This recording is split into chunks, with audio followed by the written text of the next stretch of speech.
என்னவா நம்ம கொண்டாடுறோம் தெரியுமா?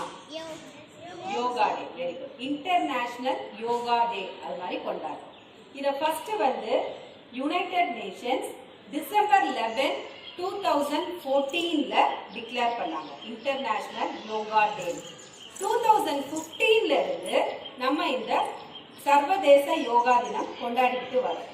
இது 2024 என்ன வருஷம் இது?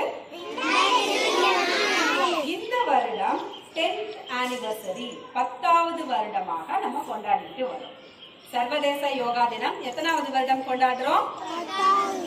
அதை வந்து கொண்டாடும் வகையில நம்ம பள்ளிகள்ல குழந்தைகளுக்கு யோகா வந்து சொல்லித்தரதுக்காக தான் இந்த ப்ரோக்ராம். ஓகேவா? சரி, நம்ம யோகா எதுக்காக செய்யணும்? யோகா செய்யறதுனால என்ன நன்மைகள் அப்படின்னு நான் சொல்றேன். யோகா நம்ம தினமும் செஞ்சோம்னா நம்ம உடம்பு ஆரோக்கியமா இருக்கும். நமக்கு உடம்பு சரியில்லை அப்படின்னா நம்ம ஸ்கூல் வர முடியுமா? படிக்க முடியுமா? வேலைக்கு போக முடியுமா? எதுவுமே முடியாது. அதனால நம்ம உடம்பு நல்லா இருந்தாதான் நம்மளால எந்த வேலையும் என்ன செய்ய முடியும்? செய்ய முடியும். உடல் ஆரோக்கியமா இருக்கிறதுக்கு யோகா மிகவும் அவசியம். நீங்க சின்ன பிள்ளைங்க இந்த வயசுல இருந்து யோகா கத்துக்கிட்டு வாழ்நாள் முழுவதும் யோகா செஞ்சா நம்ம உடம்புக்கு எந்தவித நோயும் வராது.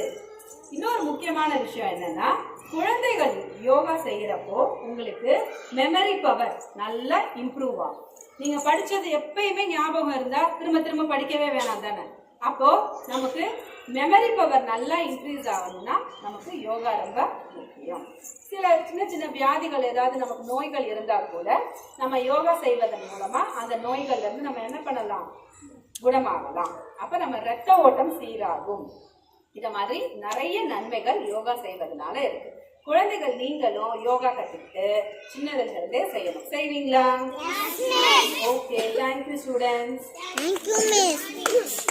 1 2 3 1 2 3 1 2 3